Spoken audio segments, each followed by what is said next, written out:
Começa agora o Jornada, uma produção de toda a Justiça do Trabalho. O programa destaca ações e projetos do Judiciário do Trabalho que beneficiam toda a sociedade. Nesta edição, uma reportagem especial sobre os leilões na Justiça do Trabalho. Como participar e quais as vantagens de adquirir um bem penhorado que vai a leilão. No quadro Saúde e Segurança, o que fazer para evitar e tratar as varizes, problema comum em determinadas profissões. Direto de Porto Velho, multa em ação civil pública é destinada à compra de um helicóptero para o Corpo de Bombeiros de Rondônia. E no quadro Meu Trabalho é uma Arte, nossa parada é em Porto Alegre para conhecer as peças artesanais de um cuteleiro gaúcho. Tudo isso e muito mais, o nosso Jornada começa agora.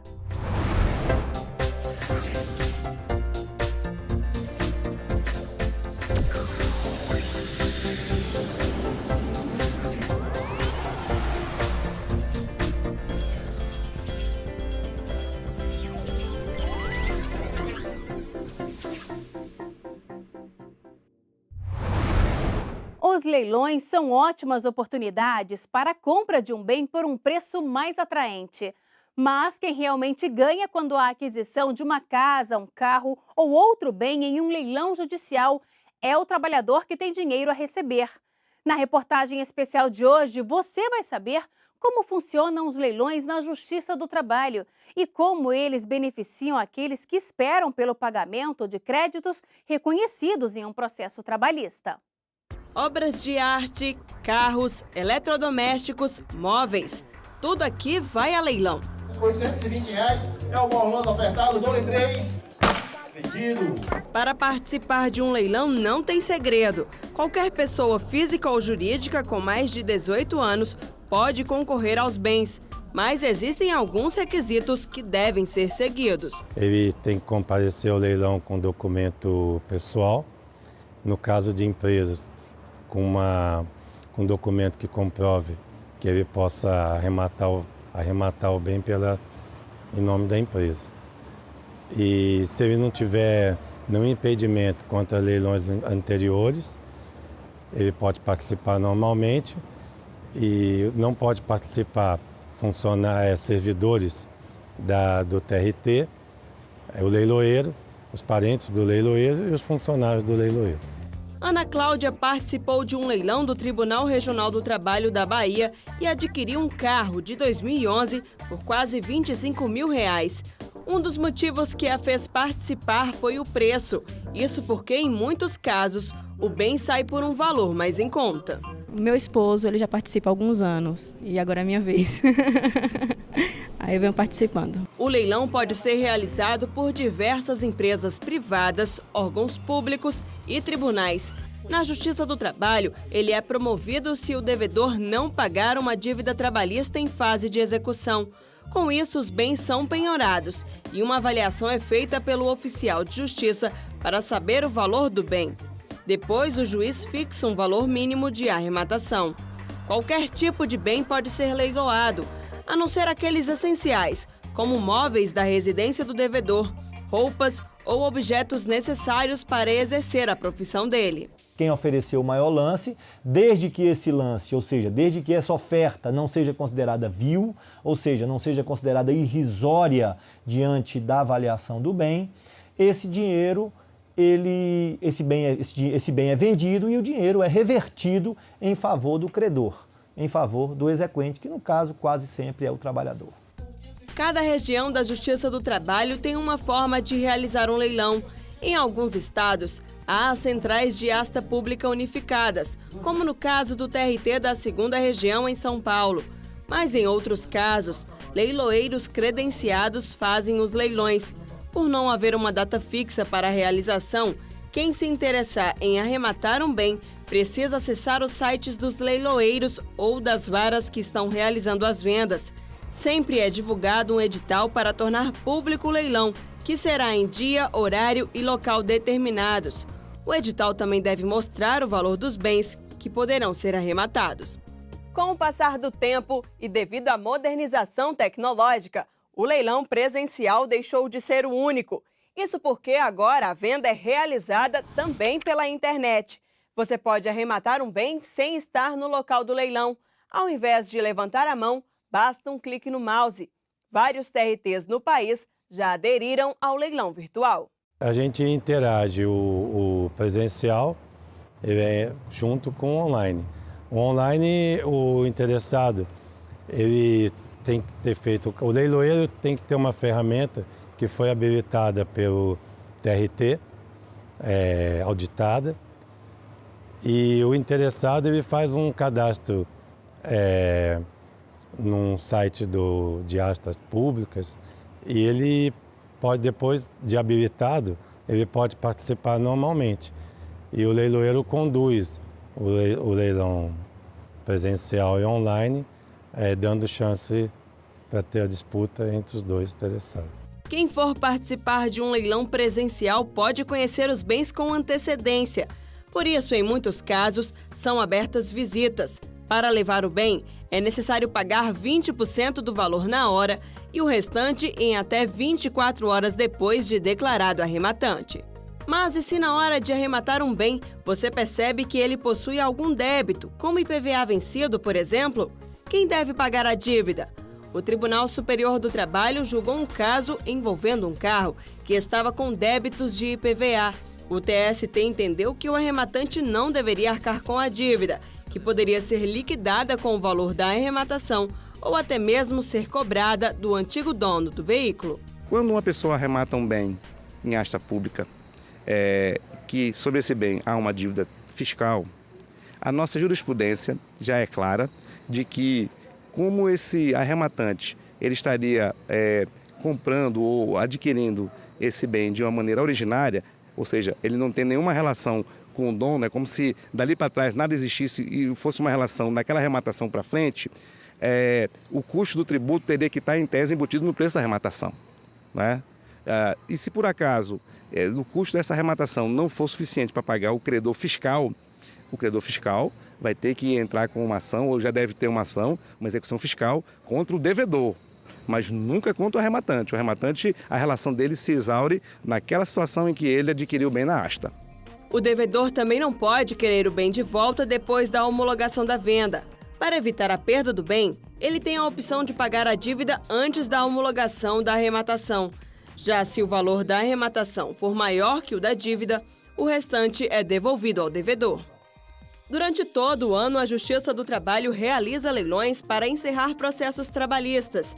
Só na 5ª Semana Nacional da Execução Trabalhista, realizada em setembro de 2015, foram arrecadados mais de 64 milhões de reais. No total, foram 580 leilões realizados. Os que mais arrecadaram foram o TRT de Minas Gerais, o TRT da 2ª Região em São Paulo e o TRT do Rio de Janeiro. E há quem veja o leilão como investimento. Muitas pessoas esperam ansiosamente para arrecadar bens e economizar. Já outras veem o leilão como oportunidade de receber aquela dívida trabalhista. O credor, se quiser, pode ficar com o bem para abater até o limite da avaliação daquele bem, abater do seu crédito e prosseguir a execução quanto que faltar. Se o bem tiver avaliação superior ao seu crédito, ele deposita a diferença e fica com o bem e a execução ficaria resolvida. Vamos agora fazer um giro pelo Brasil para acompanhar algumas decisões de destaque. O TRT de Minas Gerais negou reintegração ao emprego de uma trabalhadora com câncer no intestino por falta de provas de que a dispensa teria ocorrido por motivo discriminatório. Para chegar a essa conclusão, o TRT levou em conta o exame demissional, que mostrou aptidão para o trabalho, e o depoimento da própria trabalhadora, que disse ter trabalhado em outros 3 lugares depois de ter sido demitida. A dispensa sem justa causa, segundo os desembargadores, teria sido motivada apenas por vontade do empregador, direito garantido por lei. A trabalhadora pode recorrer.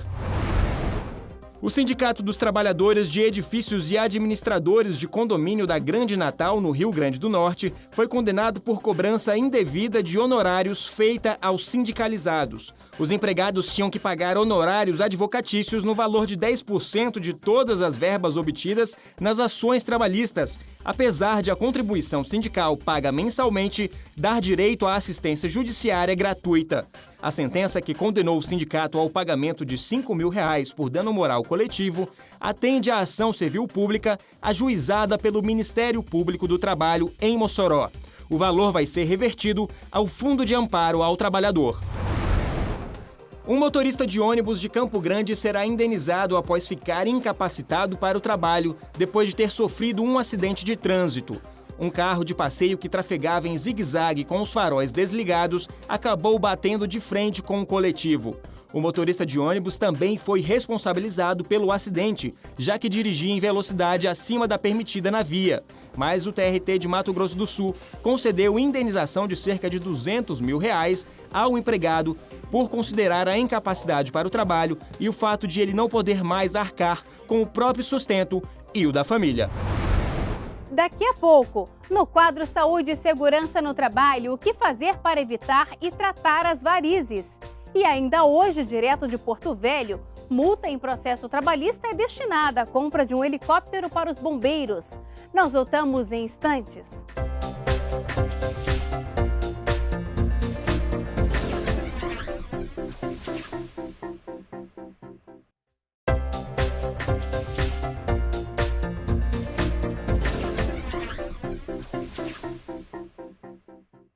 Chegou a hora do JT em Ação, com iniciativas que ajudam a aprimorar os serviços da Justiça do Trabalho. Foram inauguradas as novas instalações da Vara do Trabalho de São Mateus, no norte do Espírito Santo. O prédio agora conta com novo revestimento de piso, aparelhos de ar-condicionado e uma nova rede elétrica. A reforma trouxe maior conforto e segurança para servidores, magistrados e a população em geral. O TRT de Pernambuco adotou e regulamentou o teletrabalho no tribunal. A decisão busca aumentar a produtividade, além de atrair e motivar os servidores, possibilitando melhorias na qualidade de vida e economia de tempo e custo de transporte. A medida também amplia a possibilidade de trabalho àqueles com dificuldade de locomoção e contribui com os programas de responsabilidade socioambiental do TRT. O TRT de Santa Catarina faz um alerta à população para o envio de e-mails falsos contendo uma suposta intimação para participar de audiência na Justiça do Trabalho. Em geral, os e-mails vêm acompanhados de links ou imagens que, quando clicados, direcionam o usuário a endereços sem qualquer relação com a Justiça do Trabalho e que podem conter vírus ou possibilitar a captação de informações para uso criminoso. O tribunal esclarece que não usa mensagens eletrônicas para se comunicar com as pessoas. Quem trabalha o tempo todo em pé ou sentado por longos períodos pode ter as veias das pernas e dos pés dilatadas. Hoje, no quadro Saúde e Segurança no Trabalho, vamos saber o que pode ser feito para prevenir as varizes e como é possível se livrar delas. Veja só.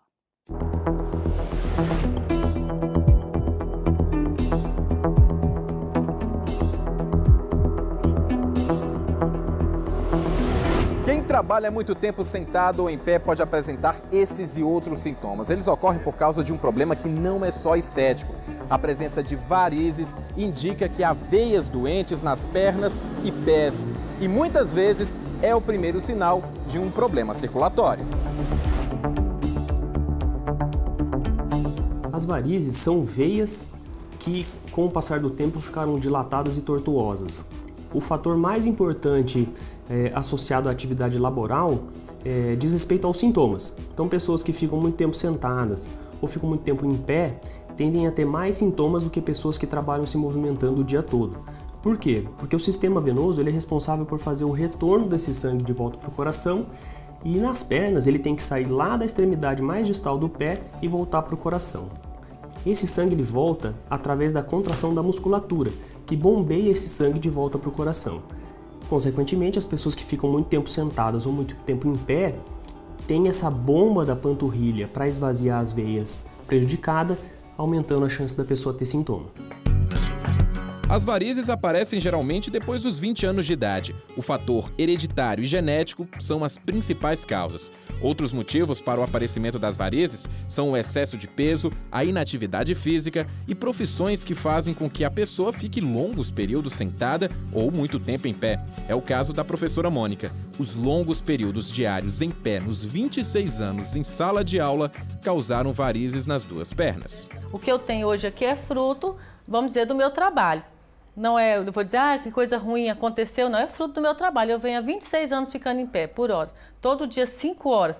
Antes eu ainda ficava mais tempo, porque eu ficava 8 horas todos os dias. O problema atinge 35% das mulheres e 20% dos homens. Varizes são veias dilatadas, fracas, que não conseguem fazer o sangue circular bem. Uma doença crônica e evolutiva que provoca alterações na pele e dores. É uma dor que incomoda e que você acostuma com ela. É como se fosse aquela dorzinha de cabeça que você tem todo dia e você acaba acostumando, mas não é normal. A pessoa que tem dor de cabeça todo dia não é normal. Então a pessoa que sente dor na perna todo dia, que sente esse cansaço, esse formigamento, parece que tem formiguinha andando dentro da minha perna, então não é normal. Mônica convive com as varizes há 3 anos. Ela não se importa em usar saias, mas dispensa o salto alto por causa da dor. Eu ando pouco e já fico cansado. É o salto eu não posso, por exemplo, eu vou para um casamento, eu já vou com a havaiana dentro do carro. Aí eu brinco com as meninas, isso aqui é de descer, aí eu desço do carro, terminou a cerimônia. Durante o casamento eu já tiro o sapato, fico sentada descalço, calço de novo, entro no carro, quando eu chego na festa eu já vou de rasteirinha. Eu não posso mais andar, vamos dizer, elegante, né? Não tem a elegância do salto alto que toda mulher gosta. Os primeiros sintomas quase sempre são tratados como um problema banal, simples demais, mas longe disso.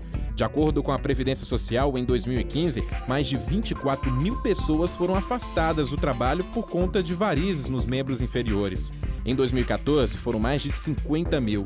Mônica já precisou se afastar da sala de aula algumas vezes por conta do problema.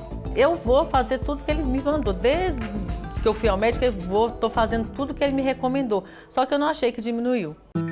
Atualmente existem tratamentos a laser e método cirúrgico, mas a melhor maneira de prevenir os vasinhos e as varizes é adotar um estilo de vida saudável, evitar o excesso de peso, fazer exercício aeróbico com frequência e ter uma alimentação balanceada.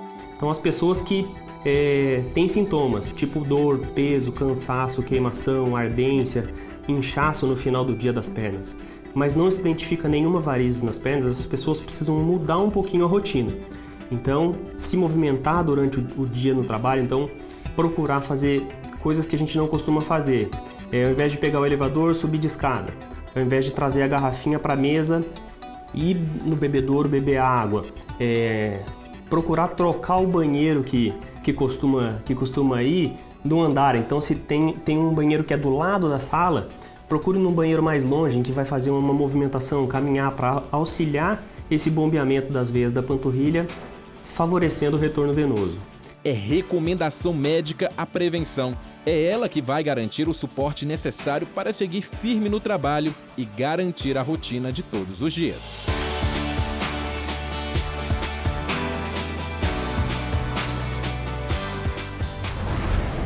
No próximo bloco, helicóptero dos bombeiros em Rondônia é comprado com recursos de multa em processo trabalhista. E no quadro Meu Trabalho é uma Arte, vamos falar de cutelaria. Você vai conhecer as belas facas artesanais de um artista gaúcho. Nós voltamos daqui a pouco. O TRT de Mato Grosso está à procura de 133 pessoas que trabalharam no projeto Faixa Azul do município de Cuiabá e da Associação de Gerenciamento de Projetos nos anos de 95 e 96. Elas têm créditos trabalhistas a receber. A relação com os nomes está na página do tribunal, facebook.com/TRT Mato Grosso.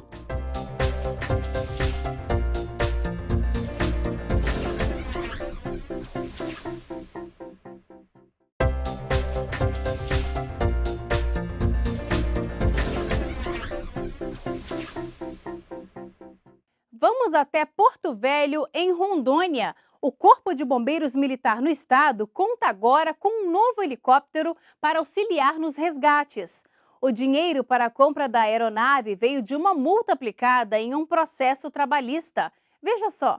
O Grupo de Operações Aéreas do Corpo de Bombeiros Militar do Estado de Rondônia recebeu um helicóptero com recursos advindos de multa aplicada pela Justiça do Trabalho em uma ação civil pública de autoria do Ministério Público do Trabalho da 14ª Região. Nós tínhamos valores decorrentes de descumprimento de decisão judicial numa ação civil pública que foi ajuizada pelo Ministério Público do Trabalho, e esses valores eles são destinados mediante projetos apresentados. E o Corpo de Bombeiros nos apresentou esse projeto e nós contemplamos, em conjunto com a Justiça do Trabalho, essa instituição. O presidente do Tribunal Regional do Trabalho da 14ª Região destacou a decisão que culminou com a doação do helicóptero. O que seria uma irregularidade trabalhista relevante pode se transformar em frutos para toda a sociedade.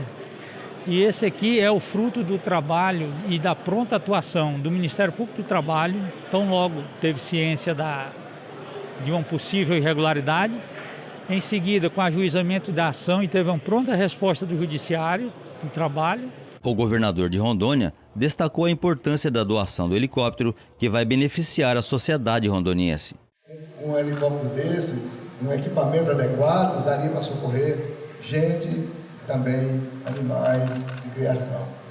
Então eu, em nome do governo do Estado, em nome do povo rondoniense, o que eu tenho que fazer com os senhores é esse reconhecimento agradecido à Justiça do Trabalho por essa doação, destinação ao Corpo de Bombeiros. Com capacidade total para 6 ocupantes, o helicóptero vai ser utilizado nas ações de busca e salvamento aéreo em locais de difícil acesso em todo o estado. O helicóptero ele funciona como se fosse uma ambulância que voa. Então, onde os aviões não conseguem pousar por falta de pista, a aeronave helicóptero vai conseguir realizar os salvamentos. Principalmente na região do Baixo Madeira, onde nós temos 2.800 famílias que às vezes o braço do Estado não consegue alcançar. Nós vamos assistir essa parte da população que precisa de tanta atenção. O acordo para a compra do helicóptero foi homologado na primeira vara do trabalho de Porto Velho pelo juiz Ricardo César, que ressaltou a repercussão social da decisão. É grande satisfação de servir a sociedade rondoniense. Essa aeronave pode salvar muitas vidas, tem um potencial de salvamento enorme e vai ajudar muito ao Corpo de Bombeiros do Estado de Rondônia. Para nós, o Ministério Público, é uma satisfação, é um trabalho que tem um resultado social muito grande e espero que nós, do Ministério Público do Trabalho, da Justiça do Trabalho, continuemos a fazer destinações com essa repercussão em favor do povo de Rondônia. Escolher o aço, moldar, afiar, selecionar a madeira para o cabo. São muitas as etapas para se confeccionar uma faca. Conheça agora o trabalho artesanal de um cuteleiro gaúcho no quadro Meu Trabalho é uma Arte.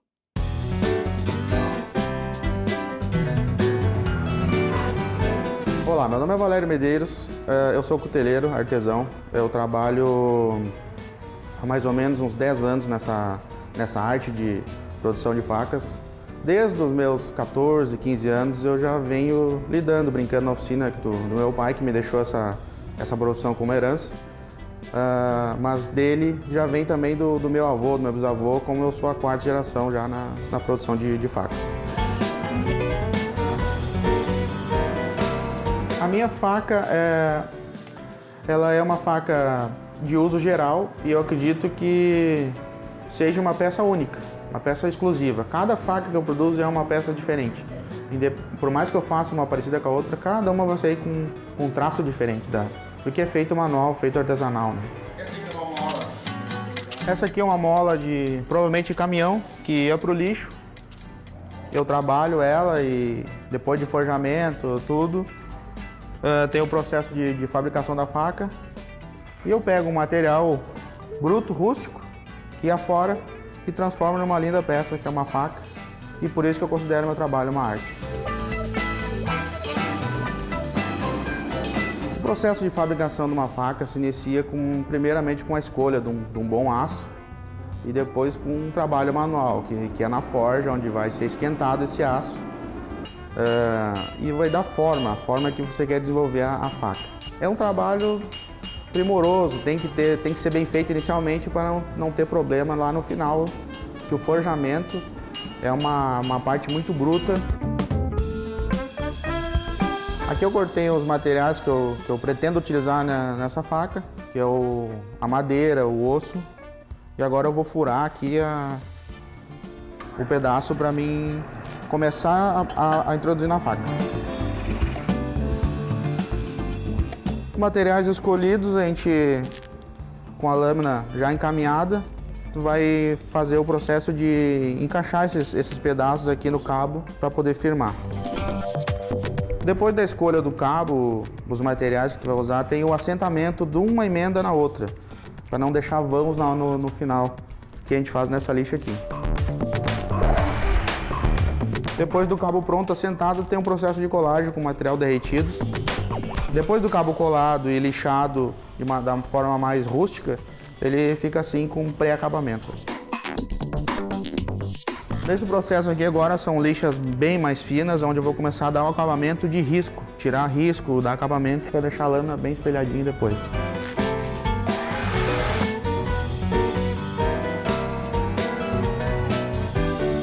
Agora eu vou usar uma escova de sisal aqui mais grossa, com massa, para dar o polimento, para tirar o risco e começar o brilho da faca.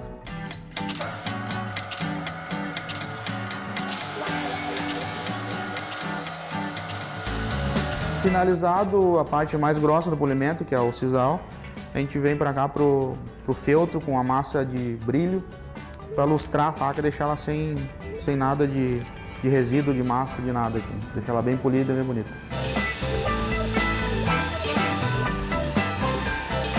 Após a faca finalizada, tem que ter um fio, né? E não adianta a faca ser bonita e não cortar. Então, olha aqui, a faca não tem fio nenhum, então não consigo cortar nada, não tá cortando. Eu vou fazer a afiação dela agora.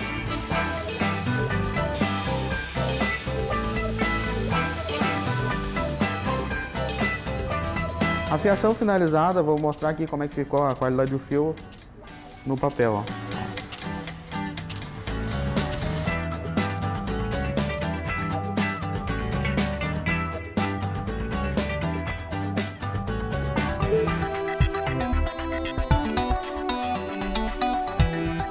A cutelaria, para mim, eu considero uma paixão. Uma paixão como um colecionador sente no que ele coleciona, ou a quem gosta de carro, a quem gosta de qualquer tipo de coisa. No meu caso, eu produzo a minha coleção, né? A faca ainda para mim é uma paixão.